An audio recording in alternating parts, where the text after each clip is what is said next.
Hey everyone, in this video I'm going to show you how to make the shorts or reels animations in Blender. It's actually pretty easy, so let's begin. So when you open up Blender, your camera resolution will be set to 1920 by 1080 on default, so it will be a 16:9 aspect ratio. And you can actually access the settings by clicking on these output properties right here.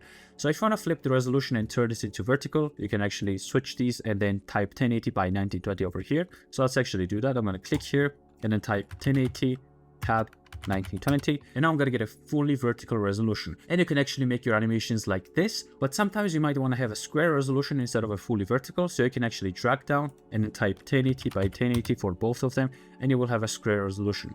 But if you want something between the square resolution and a vertical resolution, you can actually type 1080 by 1350 like this, and it will be somewhere between the fully vertical resolution and a square resolution. So depending on your needs, you can choose between these three resolutions. Obviously there are way more variations, but I use these three for most of the time. But most of the time I like to set 1080 by 1920 because it's a standard vertical resolution. It works for YouTube, TikTok, Instagram, and it works for any modern smartphone basically.